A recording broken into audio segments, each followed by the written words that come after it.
اپنے آپ کو مختلف روپ میں لوگوں پر ظاہر کیا.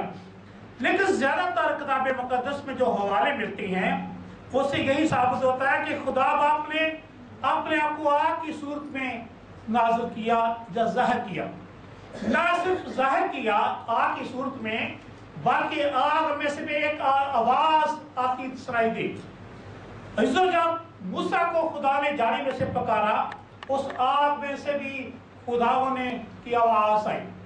اسی طرح جب 10 احکام موسیٰ کو دیے جا رہے تھے تو بنی اسرائیل قوم آگ بھی دیکھ رہی تھی اور خدا کی آواز بھی سن رہی تھی. اسی طرح وہاں پر موجود جماعت جن کو یہ روح القدس کا بپتسمہ ہوا، ان پر اوپر یہ آگ نازل ہوئی اور اس میں سے زبانیں دکھائی دے رہی تھی.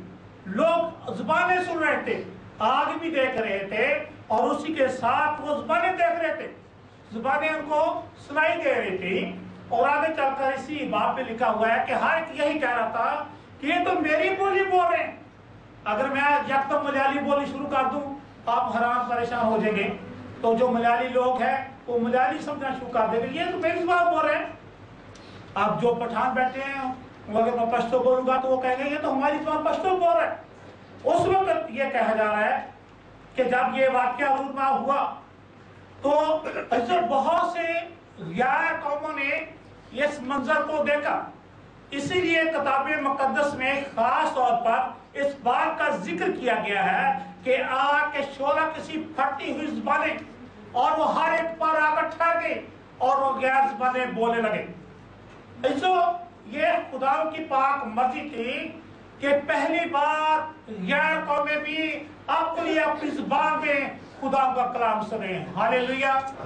آج ضرورت ہے ہر قوم کو خدا کا کلام اپنی زبان میں سننے کے.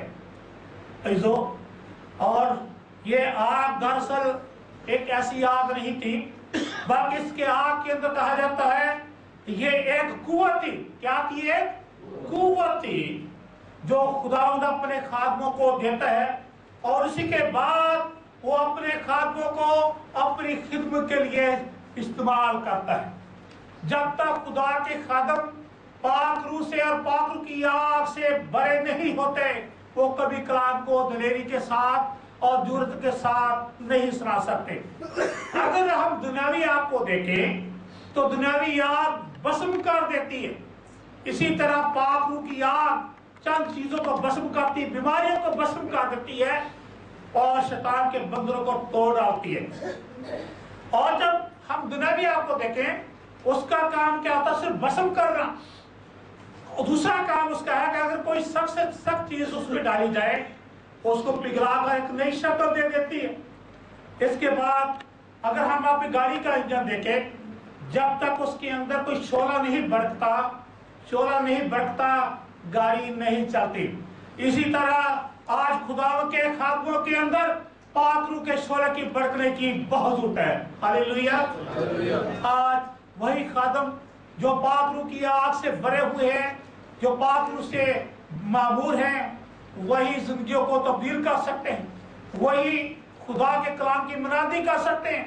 خدا کے کلام کی منادی کرنا ایک آسان کام نہیں ہے. جو آج کے کلام کے میں ہمیں سیکھیں گے کہ پاک روح کی آگ کیوں ضروری ہے. پہلی بار جب ہمیں یہ حوالہ پڑھا 3 اور 4 آیات پڑھی ہمارا 2 باب کی، تو پہلی بات لکھا ہے کہ آگ کے شعلہ کسی پھٹی زبانیں دکھائی دی. یہ نہیں کہ دکھائی کا مطلب یہ نہیں کہ صرف ایسے آئی اور چھپ گئی، بلکہ کہا جاتا ہے کہ وہ دکھائی دیتی رہی، دیکھتے رہے لوگ. پھر اس کے بعد لکھا ہے کہ وہ لوگ روح القدس سے بھر گئے. تیسری بات اس کے پہ لکھا ہے کہ وہ غیر زبانیں بولنے لگے جس طرح روح نے انہیں بولنے کی طاقت بخشی تھی. اب یہ نہیں کہ ہر کوئی عبرانی بول رہا ہے، ہر کوئی یہودی لینگویج بول رہا ہے. لکھا ہے کہ وہاں ہر ایک مختلف زبان بول رہا ہے. جب یہ واقعہ رونما ہو رہا تھا تو عید پینتیکوست منانے کے لیے لکھا ہے تقریباً 17 سے 20 قومیں یروشلم میں اس وقت جمع تھی اور 17 سے 20 قسم کی جو قومیں تھیں وہ اپنی زبان میں خدا کا کلام سن رہے تھے. یہ ہے پاک روح کا کام. کہ وہ ایسے لوگوں کو استعمال کرتا ہے جن کی بدولت وہ اپنا کلام دوسروں تک پہنچاتا ہے۔ آج خدا کی پاک روح نے لوگوں کو معمور کیا اور آج ان کے وسیلے سے 17 سے 20 قومیں جو ہیں خدا کا کلام سن رہی تھی۔ خدا کے پاک روح نے مجھے اس بات کا ایک خاص راز ظاہر کیا، کیونکہ اس وقت روح القدس کی آگ کے ساتھ غیر زبانی نازل ہونے کا کیا مطلب ہے؟ خدا نے کہا تو سیکھ کہ یہ بھی ہو سکتا تھا کہ اس وقت صرف آگ کے سے شعلہ کسی پھٹی ہوئی صرف زبانیں اترتی، لیکن اس آگے صاف لکھا ہے کہ غیر زبانیں بھی اتری اور ہر ایک غیر زبانیں بولنے لگا اور ہر ایک نے سنی اور کہا یہ تو ہماری بولی بول رہا ہے۔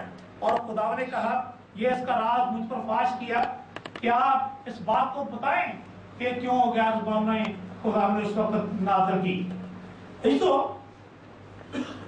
کتاب مقدس کے مطابق یہ پہلا موقع ہے جب مختلف زبانوں میں خدا کے کلام کی پریچنگ ہوئی۔ اس سے پہلے کوئی واقعہ نہیں ملتا کہ ایک ہی وقت میں ایک مجمع کے لوگ اتنی زبانوں میں کلام پیش کر رہے ہیں اور ہر ایک اپنی اپنی زبان کو سمجھ رہا ہے۔ اگر 20 آدمی اکٹھے ہو کے مختلف زبانیں بولے تو ہر ایک کا پتہ ہی کیا بولتا جا رہا ہے، لیکن چونکہ یہ پاک روح کا کام تھا، غور سے سنیں، یہ پاک روح کا کام تھا کہ وہاں وہ جماعت جو جن پر یہ مسا اترا وہ غیر زبانیں بول رہی ہیں، لیکن ہر ایک اپنی اپنی زبان میں خدا کا کلام سن رہا ہے۔